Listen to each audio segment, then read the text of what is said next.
नमो नमः दर्शकाः।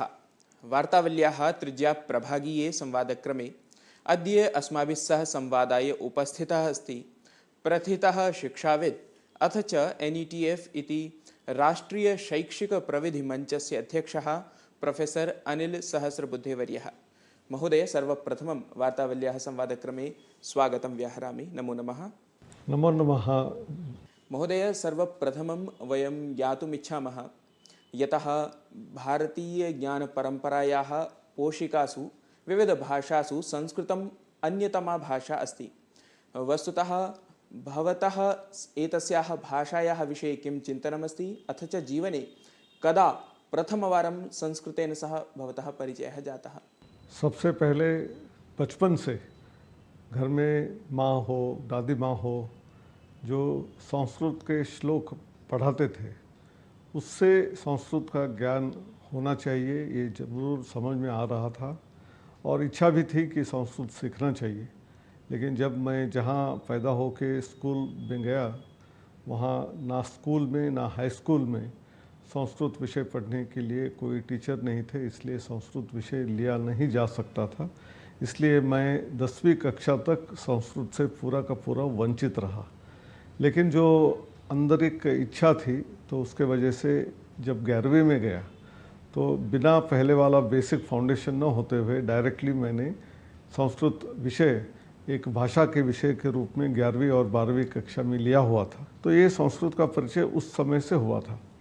लेकिन जब इंजीनियरिंग करने आए, फिर उसके बाद PhD की, भारतीय प्रौद्योगिकी विज्ञान जो है ऐसे जगह में अपना कार्य किया और यहाँ AICT में अध्यक्ष के रूप में यहाँ आके ज्वाइन करने के बाद बहुत सारी चीज़ें ध्यान में आ रही थी और हमारी राष्ट्रीय शिक्षा नीति जो 2020 में आई, उसके पहले से ही हमारा ये विचार था कि सारे छात्रों को संस्कृत भी आना चाहिए और भारतीय ज्ञान परंपरा के बारे में भी जानकारी आनी चाहिए। लोगों को डायरेक्ट इंजीनियरिंग में कंपलसरी संस्कृत तो किया नहीं जा सकता, इसलिए हमने उसको एक इलेक्टिव के रूप में, चॉइस के रूप में लोगों के सामने पेश किया। एतत् सम्बद्धमेव महोदय प्रष्टुम् इच्छामि, यथा भवान् प्रविधिनिष्णातः सन् भारतीयभाषासु विशेषरूपेण संस्कृतभाषायां रुचिमान् अस्ति। प्रविधिक्षेत्रे विशेषरूपेण संस्कृतस्य किं योगदानं, किं वा स्वरूपं भवान् पश्यति? देखिए, तकनीकी और प्रौद्योगिकी जो भी संस्थाएं हैं, सबसे प्रथम वहाँ सब लोग जगह में 1 या 2 संस्कृत के प्राध्यापक होने चाहिए और हमारी तकनीकी शिक्षा देने वाले शिक्षक और संस्कृत शिक्षक मिलके हमारे वेदों में, पुराणों में जो लिखा है उसके बारे में जानकारी लेते हुए उसमें से जो गूढ़ रहस्य जैसा आज है उसको बाहर निकालने के लिए प्रयोग करने चाहिए। ये बहुत एक महत्वपूर्ण चीज़ उसमें से निकल के आती है। और जैसे मैंने कहा कि हमारे कॉलेजों में आज के दिन ऐसा विषय नहीं था, तो इसको आगे बढ़ाने के लिए हमने एक इंडियन नॉलेज सिस्टम नाम से, यानी भारतीय ज्ञान परंपरा, ऐसा एक mandatory non credit course, credit करने से उसका ग्रेड CGPA में आता है तो लोगों को लगता है कि ये हमारे ऊपर को थोपा जा रहा है, लेकिन लोगों को सीखना अनिवार्य किया, लेकिन उसका ग्रेड लेना है नहीं लेना है वो ऐच्छिक रखा। और ऐसे करके लोगों के सामने हम हमारे भारतीय ज्ञान परंपरा को सिखाने के लिए एक प्रयोग शुरू किया। लेकिन ये 18 में जब शुरू किया तभी हमको एक ध्यान में आया कि हमारी ग्रंथ बहुत है और सारे ग्रंथों का अध्ययन करके स्कूलों में, कॉलेजों में पढ़ाने के लिए आने वाले शिक्षकों को भी समस्याएं हैं और उसी तरह शिक्षार्थियों को कौन कौन से किताबों को देखना है, हजारों किताब है हमारी। तो इसलिए हमने IIM बेंगलुरु के स्थित डॉक्टर महादेवन, जो वहाँ कोर्स लेते हैं मैनेजमेंट का, श्रीमद् भगवद गीता का भी इलेक्टिव लेते हैं, तो हमने उनको चुना और कहा कि आप अपना एक टीम बनाइए, टोली बनाइए और भारतीय ज्ञान परंपरा के बारे में एक किताब आप यदि लिखेंगे तो हम उसको फंडिंग करेंगे। और IIM को फंडिंग करते हुए उनके एक रिसर्च टोली ने बहुत सारा अध्ययन करते हुए, फिर वो भौतिक विज्ञान हो या विज्ञान के अलग अलग पहलू हो, गणित हो या हमारे आयुर्वेद हो, इस सब का अध्ययन करते हुए एक किताब हमने पब्लिश किया और उसको हम टेक्स्ट बुक के रूप में सारे इंजीनियरिंग कॉलेज में लगा दिया है और वो प्रेंटिस हॉल इंडिया ने पब्लिश किया हुआ है। और उसका प्रचिति ये आई कि सारे जगहों में लोग अभी सीखना पसंद करने लगे। यथा भवान् उक्तवान् AICTE इत्यत्र यदा भवान् अध्यक्षः आसीत् तदा भारतीयज्ञानपरम्परा संवलितानि इमानि कार्याणि कृतवान्। वस्तुतः अधुना NETF इत्येतस्यां संस्थायामपि प्रायः एतादृशानि कार्याणि प्रचलन्ति सन्ति।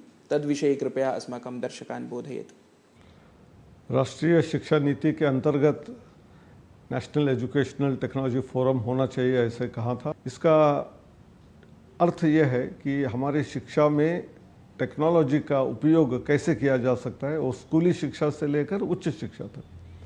तो पहला तो जहाँ जहाँ शिक्षक का अभाव है वहाँ उसको आगे बढ़ाने के लिए शिक्षा वहाँ पे हम इंटरनेट और स्वयं का उपयोग करते हैं और स्वयं का भी स्वाकार जो किया गया था वो कार्य AICTE से शुरुआत किया था, अभी IIT मद्रास उसको आगे बढ़ा रही है। तो एक तो हुआ कोर्स के बारे में हुआ, लेकिन हमने देखा है और मुझे मेरे गुरु जो एक टाटा कंसल्टेंसी सर्विसेज के प्रथम अध्यक्ष FC कोहली, जिनको फादर ऑफ सॉफ्टवेयर इंडस्ट्री कहा जाता है, वो बार बार मुझे कहते थे कि भारतीय भाषाओं में जब तक ये सभी टेक्नोलॉजी उपलब्ध नहीं होगी तब तक हम गाँवों तक नहीं पहुंच सकेंगे। जो शिक्षाविद छोटे छोटे जगहों में हैं उनको पहुंच नहीं सकेंगे। तो इसलिए एक तो शिक्षा अपनी अपनी भाषाओं में होनी चाहिए।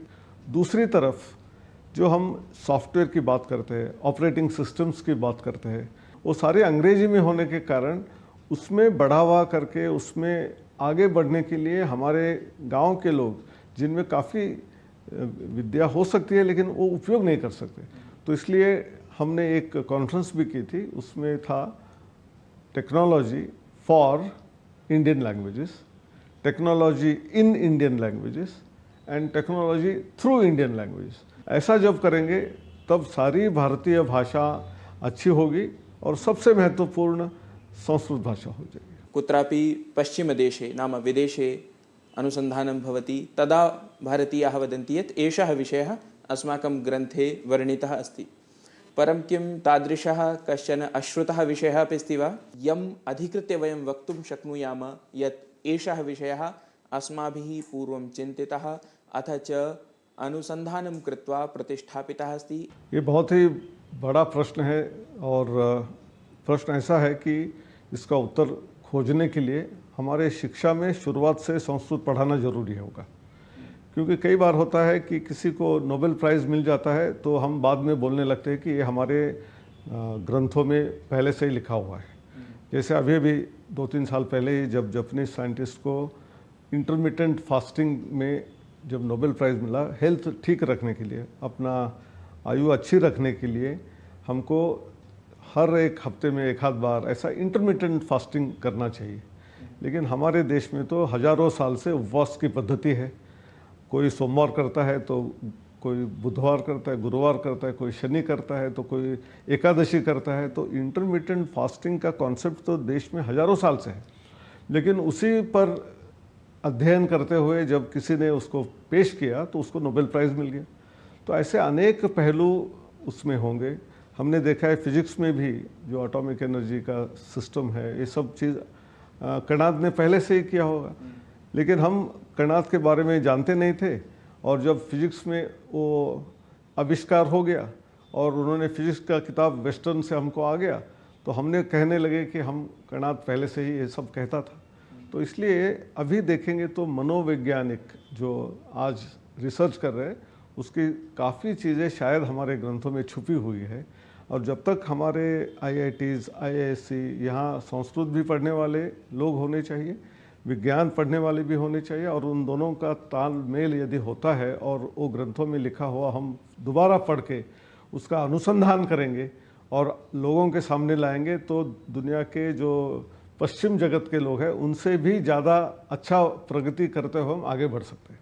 मैं तो अभी 1 ही 2 ही उदाहरण दे सक रहा हूँ कि ऐसे 100,000 हो सकते हैं। जैसे हमारा एनवायरनमेंट को ठीक रखने के लिए हो, जो आज हम पोल्यूशन से जूझ रहे हैं, या हम देखें कि पानी की समस्या है, वाटर हार्वेस्टिंग, उसके बारे में भी हमारे देश में पहले से ही वाटर हार्वेस्टिंग था। जल कैसे रखना चाहिए, उसका प्रयोग पूरे साल तक कैसे हो सकता है, बारिश तो 2-3 महीने ही आती है। तो ये सारी चीज़ें सिर्फ हमारे देश के लिए नहीं, हम भारतीय परंपरा में हमेशा वसुधैव कुटुंबकम सर्वे जनाः सुखिनो भवन्तु कहते हैं, तो वास्तविक रूप में हम दुनिया को ये सब दे सकेंगे ऐसे। महोदय, एतस्मै ज्ञानपरकसंवादाय भवान् समयं कल्पितवान्, तदर्थं दूरदर्शनसमाचारपक्षतः वार्तावलीगणपक्षतः च भवते हार्दिकान् धन्यवादान् व्याहरामि। नमो नमः। धन्योस्मि द्विवेदी महोदयः।